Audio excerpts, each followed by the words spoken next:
E aí, meus jovens, beleza? Tô passando para dividir um negócio bem legal com vocês aqui. Eu tenho um filho de 9 anos que ele gosta muito de desenhar e aí recentemente eu resolvi investir em um curso para ele. O curso se chama Método Fanart 3.0. Em menos de um mês ele está tendo um resultado que para mim particularmente está sendo bastante satisfatório e eu quero dividir com vocês aqui. Ó, antes ele desenhava assim, antes do curso. Agora ele já está desenhando assim. É claro que os desenhos ainda precisam de melhoria, afinal de contas tem menos de um mês. Mas esse aqui é o Saitama, ele já tem melhorado bastante. Aqui nós temos o Rengoku, tá meio vesguinho, mas como eu disse, precisa de melhorias. Mas o interessante desse Rengoku é você ver que ele já trabalha com a parte técnica do traçado. Então eu tô gostando bastante do resultado e quero indicar para vocês esse curso. Se vocês têm um filho, filha, namorado, namorada, marido, esposa, enfim, uma pessoa que você ama, que curte muito desenho, que gostaria de melhorar com desenho, seja como hobby ou talvez começar como profissão, Método Fanart 3.0. E nesse link do vídeo que está aqui, você adquire ele por menos de R$100 com desconto. Então não perde tempo, vai lá e adquire o Método Fanart 3.0. Olha, eu não sei nem como introduzir esse vídeo.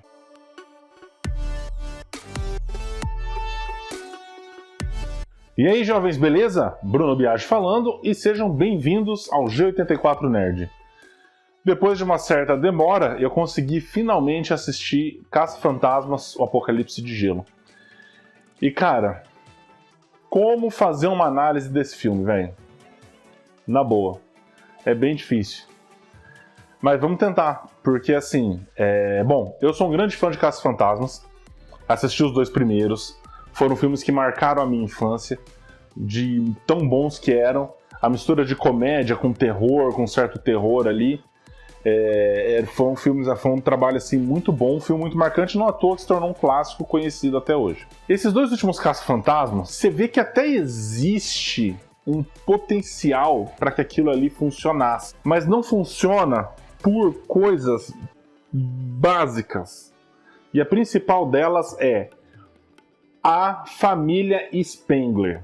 Ela não tinha que existir. A família Spengler estraga os 2 filmes. Os dois. O primeiro filme teve um arco bem interessante e esse eu até consegui ver, apesar de que o vilão não convence muito como uma coisa muito assustadora, como uma ameaça gigantesca, apesar de ser um deus de não sei o que lá, mas é uma história muito... não convence muito.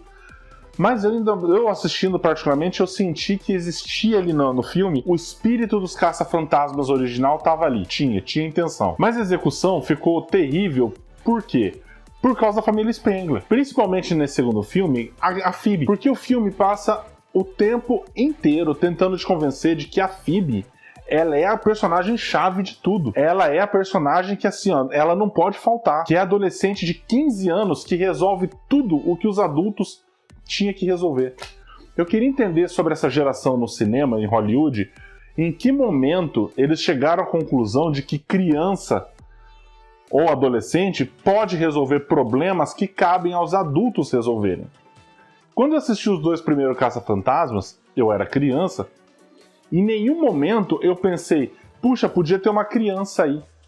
Não, cara, eu como criança eu queria ser aqueles adultos que caçavam fantasmas. E ó, já vou deixar avisado uma coisa, vou deixar um alerta de spoiler aqui, porque quando o filme é ruim, eu vou contar coisas que aconteceu no filme. Se vocês não assistiram ainda, vai ficar um alerta de spoiler aí, beleza? Então, quando eu era criança, eu queria ser um caça-fantasma. Mas eu não queria ser um caça-fantasma criança, eu queria ser um adulto que caçava fantasma. E cara,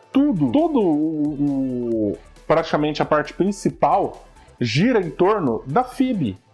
E gira em torno, sabe, com as justificativas mais bobas da face da Terra, assim, sabe, velho? Eu já vi justificativa pior, mas as justificativas são ruins. O filme começa com aquela cena deles de carro perseguindo aquele fantasma que é um dragão. E aí, até beleza, nessa cena, uma coisa que eu achei legal nessa cena é que tem as armadilhas de fantasma, que é um carrinho a controle remoto e a outra é um drone. E isso é legal porque isso reflete as tecnologias atuais. Então, isso, eu consigo ver eles fazerem essa adaptação desse equipamento pros caça-fantasmas, pra utilizarem na hora de perseguir os fantasmas. Eu consigo ver, eu acho legal, acho que é uma mudança legal. Uma mudança não, uma evolução legal. Aquela cadeira que sai pra trás, que sai pra fora do carro, desde o primeiro filme tem aquela cadeira que nunca convenceu e eles continuam com isso, é uma coisa que não tem nada a ver. Aí assim, o personagem do Paul Rudd é o único cara ali que poderia fazer um sentido dele ser a renovação do grupo dos caça-fantasmas. Porque ele era um professor de ciência, então ele sempre foi envolvido com ciência e tal, então ele tem um pé na curiosidade dessas coisas, entendeu?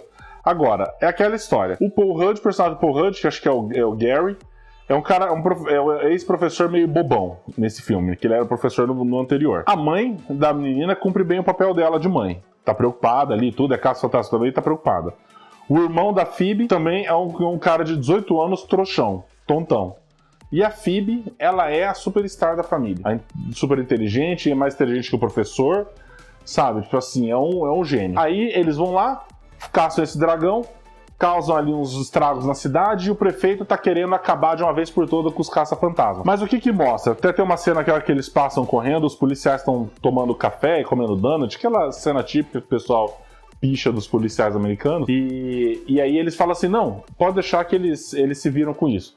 Então você vê que se tornou normal no cotidiano os caça-fantasmas. Só que veja, não tem a coerência com o primeiro filme, com o filme anterior. Porque no filme anterior mostra que há anos, há décadas, os caça-fantasmas sumiram, desapareceram. Até que eles vão lá, encontram o veículo, encontram o equipamento lá na casa do Egon, que era isolado lá, tal, não sei o quê.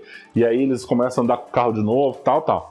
Do filme anterior pra esse, parece que, tipo assim, não, agora tá super normal pra todo mundo. Um carro disparando feixe de prótons e fantasma no meio da cidade. Não, tá tudo normal. Isso já acontece há décadas aqui em Nova York. Então não tem coerência nenhuma com o filme anterior. Aí o prefeito acha ruim e quer acabar com os caça-fantasmas. Aí o Winston mostra pra eles aquele centro que ele desenvolveu, que ele comprou um prédio lá e desenvolveu um centro de estudos de fantasmas. Levando em consideração que o filme dos caça-fantasmas, o último foi há mais de 30 anos, se eu não me engano, ou cerca de 30 anos, faz sentido que eles tenham pegado aquelas experiências que eles tiveram, pegado o Winston, que desenvolveu uma carreira de sucesso financeiramente, e investido dinheiro em equipamentos e em estudo disso. Isso até acho que faz sentido, beleza, faz parte daquele processo de evolução que envolve as armadilhas, que eu falei, a armadilha em forma de drone e a de carrinho a controle remoto.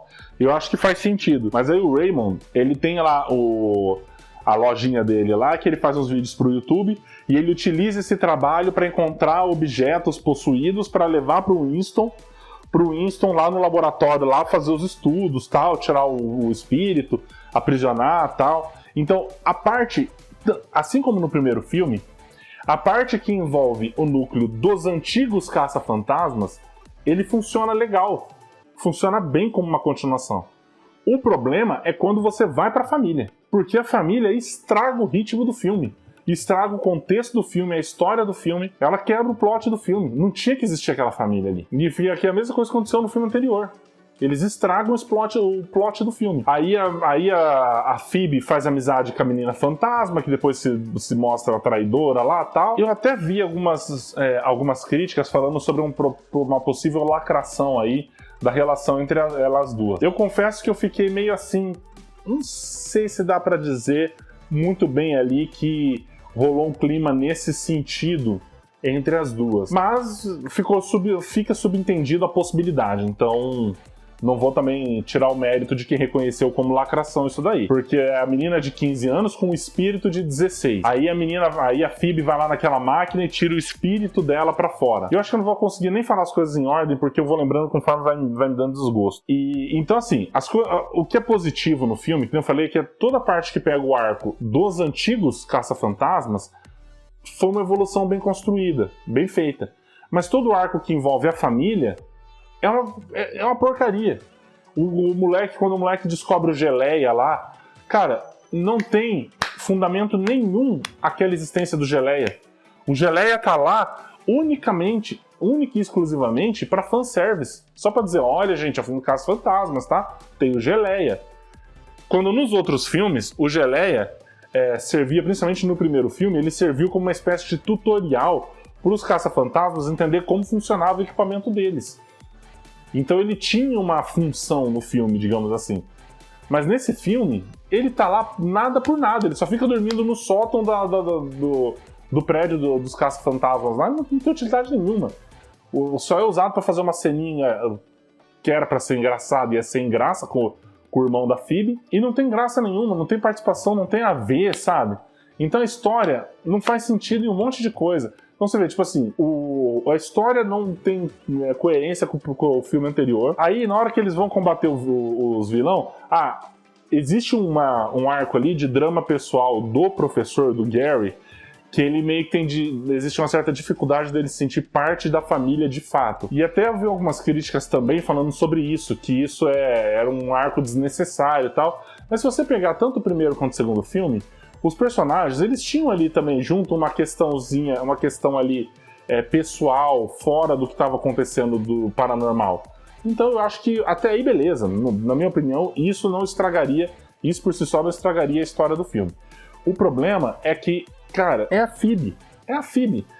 Eu fico pensando assim, por que eles não pegaram a ideia? Tão simples, velho. É tão simples. O personagem do Paul Rudd, Gary, ele poderia fazer o filho do Spengler, que é um professor de história que herdou. Olha só como ficaria muito melhor.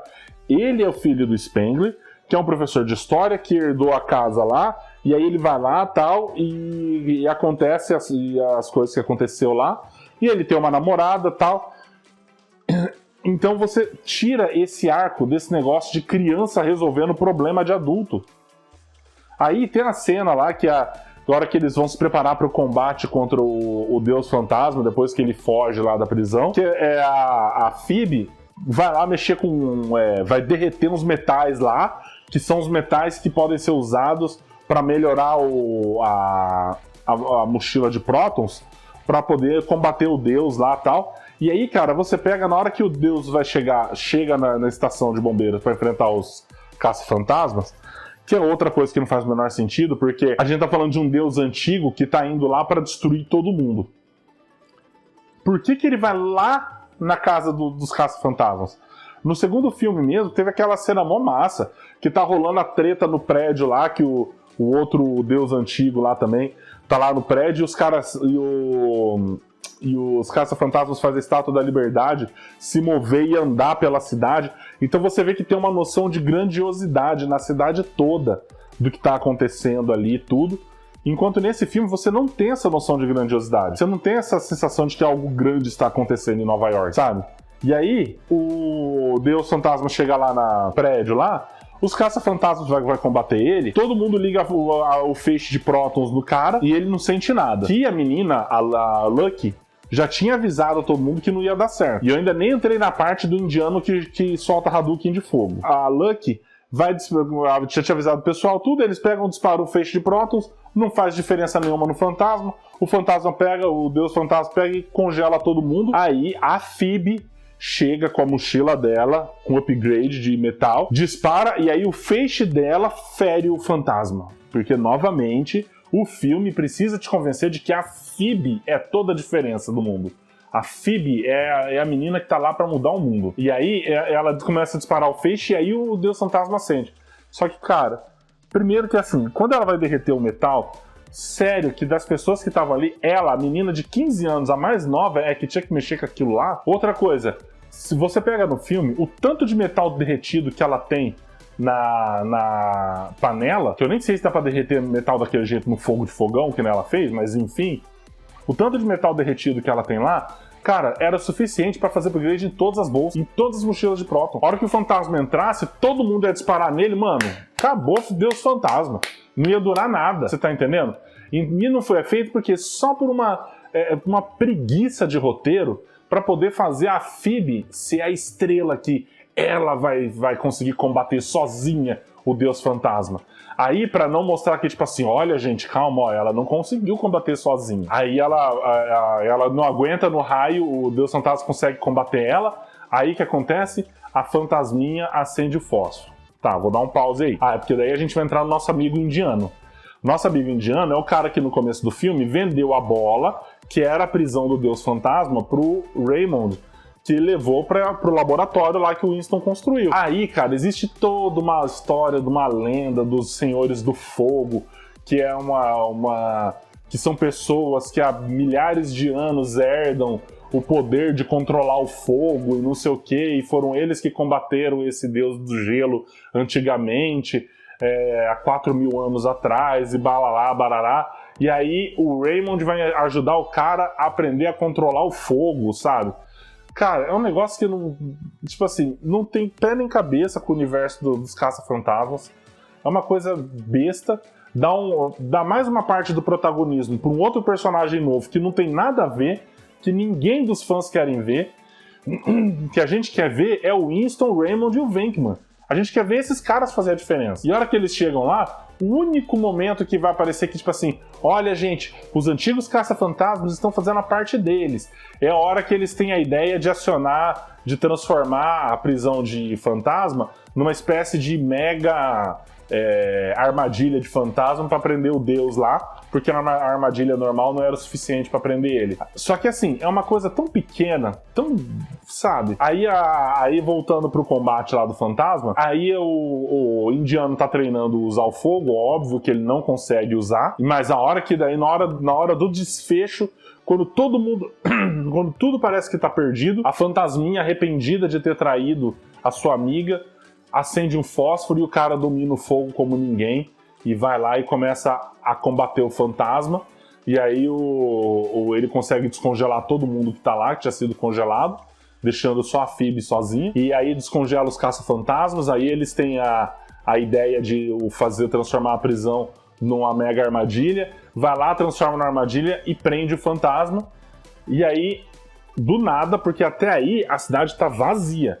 Sumiu, todo mundo sumiu. O Deus Fantasma, assim, ó, ele passou congelando só o caminho que ele tava fazendo pra chegar ali no prédio. Mostra a cena da fumaça dele chegando, não sei da onde da fumaça tava chegando, mas congelando praia, não sei o que, e a galera tudo fugindo e tal, beleza. Daí todo mundo desaparece, aí eles terminam de vencer o fantasma, aí eles saem lá fora, imprensa, população de Nova York toda na frente do prédio pra reproduzir aquela mesma cena do final do 2. Só que se você pegar o Caça-Fantasmas 2, aquele final, todo momento que eles estão combatendo o espírito lá no terraço, a população de Nova York já tá em volta do prédio pra entender o que tá acontecendo. Cara, o que tá acontecendo aqui? Tem uma luz saindo de um prédio, uma parada estranha no céu, e aí os caras estão lá combatendo, tudo. O que tá acontecendo? É o fim do mundo?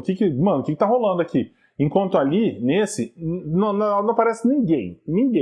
Os caras estão gravando num quartinho, assim, sabe? Gravaram o filme num quartinho. Aí termina o combate, ele sai, tá todo mundo lá. Aí tá todo mundo lá na frente, e aí começa a galera a comemorar não sei o que de calor, aí a imprensa vai entrevistar o Winston, aí o Winston, novamente, se não fosse a Phoebe e a galera, nós não tínhamos combatido, e a Phoebe lá... Ai, como eu sou modesta, imagina, gente. Ai, eu só fiz meu trabalho. Sabe, cara? Então, assim, mais uma vez, pelo amor de Deus, Sony, ou sei lá, nem lembro mais quem que é responsável por esse filme, faz um favor pros fãs de Caça-Fantasma. Para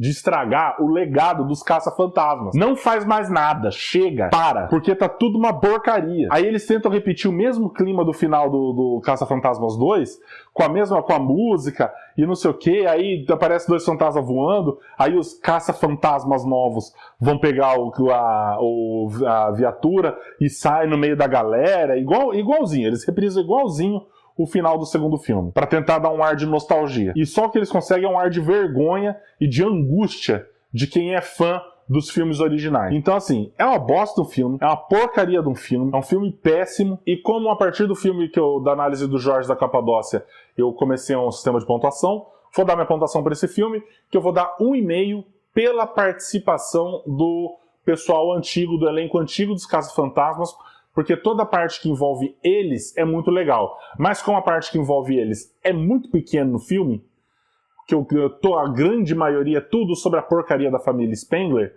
então o restante do filme não vale nada, é uma porcaria, eu dou 1,5 de 10, e mais uma vez pro estúdio, por favor, tá? Se você ficou até o final do vídeo aí, muito obrigado mais uma vez. Deixa nos comentários aí se você gostou, se você não gostou, se você passou tanta angústia e raiva quanto eu passei assistindo esse filme, tanta decepção. Ou se você achou muito legal, se achou muito legal, enfim, estamos aí para conversar e debater ideias, eu adoro isso, tá bom? Muito obrigado mais uma vez e faça aqueles procedimentos que você já conhece, se inscreve no canal, ativa as notificações, curta o vídeo e compartilhe com mais pessoas que você sabe que também teve essa angústia e essa decepção assistindo o filme, beleza? Até o próximo vídeo, valeu!